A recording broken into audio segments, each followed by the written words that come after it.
Hello everyone, it's match day Freiburg this evening. I say this evening, it's almost this afternoon. It's an early kickoff, 5:45, not that long away actually. I'm really looking forward to it, truth be told, but we will be live at 4:40. So this is where you usually say if you're going to the game, enjoy it. Nobody's going to the game, we're not allowed.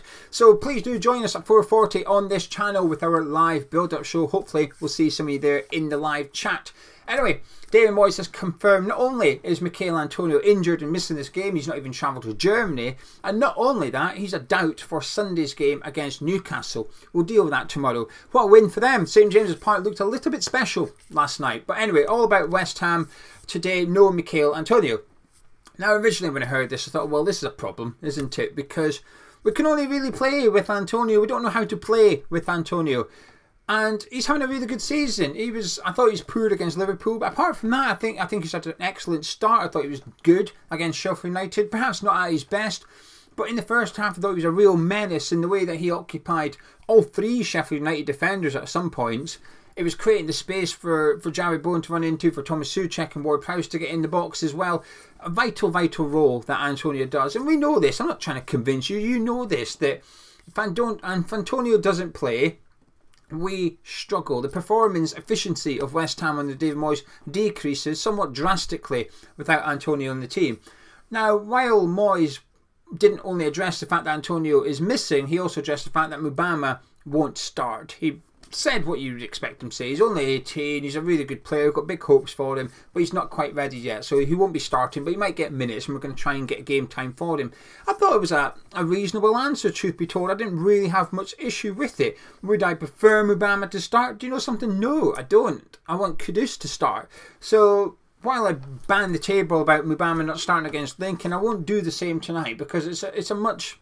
Playing away to Lincoln in third round of the Carabao Cup and playing away to Freiburg in the Europa League is completely different. The pressure is different. The opponent's level is completely different as well. You know, I spoke to Alex from Spodcast Freiburg that was on the channel last night. He was saying that he believes they've got the two best centre-backs, or two of the best centre-backs in the Bundesliga. That's what we're coming up against tonight. So to put Mubama in for that, I mean, you could argue pressure's off because Antonio's injured, that's why he's playing, but I get why Moyes isn't going to play him tonight, okay? I'm not going to give Moyes grief for not playing Mubama, but what I will do is give him grief if he plays Danny Ings, because while Antonio is important to the way that we play, so already we're losing something, it's a case of how much are we going to lose, how much worse are we going to get, and if you put Ings in and play the same way, well, quite a lot actually. You are maximising the loss of the efficiency of Michail Antonio, I think. The alternative is, and this is what I hope he does tonight, is play Mohammed Kudus through the middle. He's done it. Not at West Ham, obviously, but Ajax. Kudus has played striker. Now, you could call it a false nine, whatever. He's been the man in the middle, furthest up the pitch. Let's just keep it simple. That's what Kudus has done for Ajax in the Champions League. We're not talking, and I know people say, well, it's the Dutch league, it's not the strongest. Fine, I accept that. But he's also done it in the Champions League. He's done it for Ghana as well. So he's got experience doing that role, playing counter-attacking football, being the main man with, you know, using his physique, using his dribbling ability to take on defenders. And this is an opportunity. So while originally Antonio being out is a problem, and it is, we will miss him. But it's also an opportunity for David Moyes, because I've been waiting for this, and I haven't wanted it to come up, but I've been waiting to see what we do without Antonio. I'm also waiting to see what we do without Edson Alvarez long term. What we're going to do, because he's going to get suspended. He's on 4 bookings. There's a good chance he's going to miss the Villa game. He'll get booked on Sunday, miss the Villa game. Really good chance that's going to happen. So what will we do? I'm concerned about that, because I don't think there's an obvious solution at the club.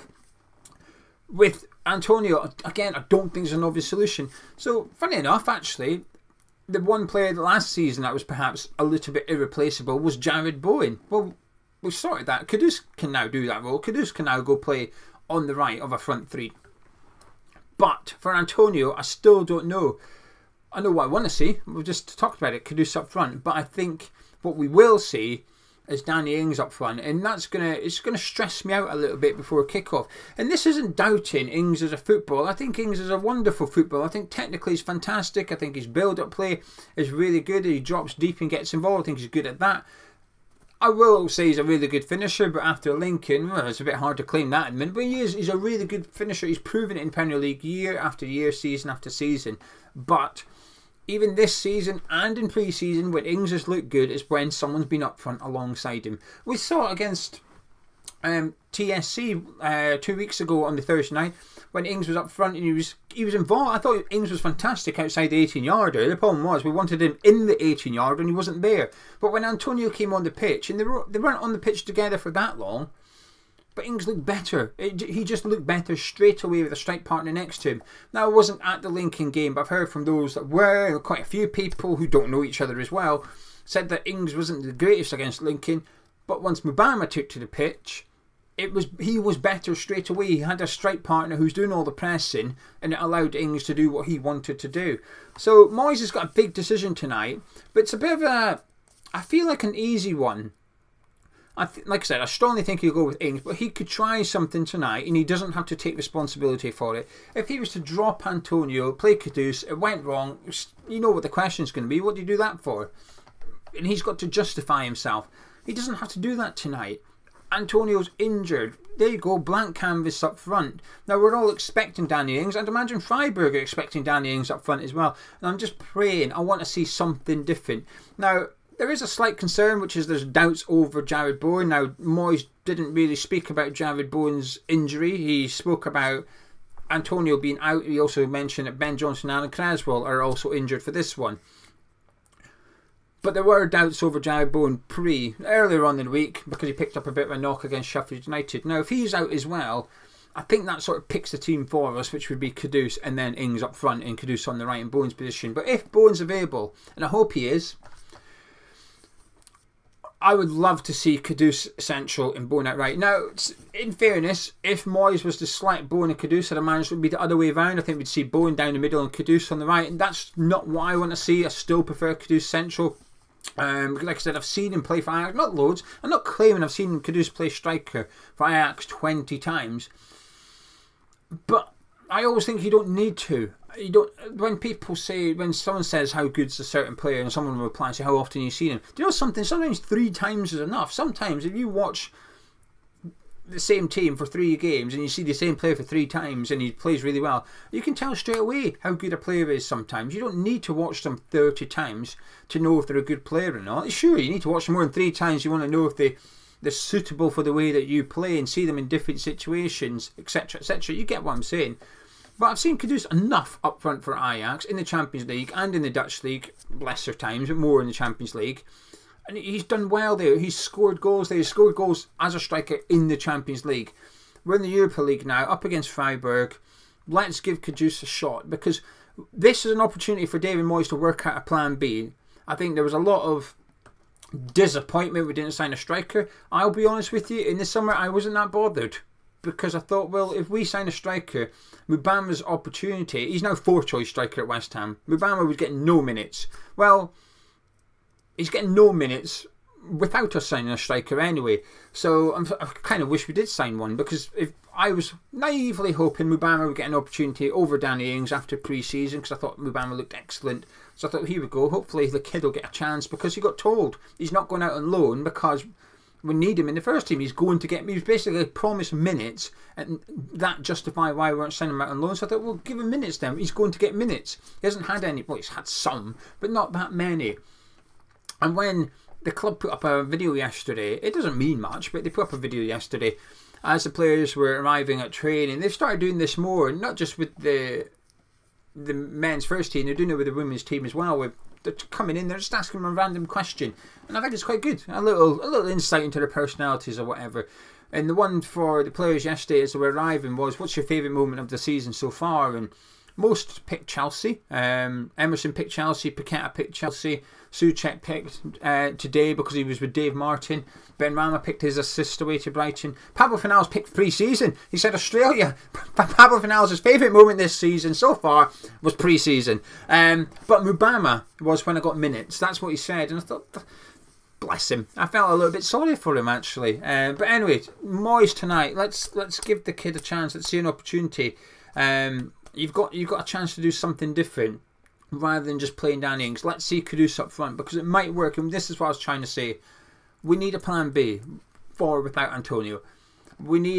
So if he's tonight, because this is the thing, if we play Ings up front tonight and it doesn't work and Antonio's unavailable for Sunday, what we're going to do?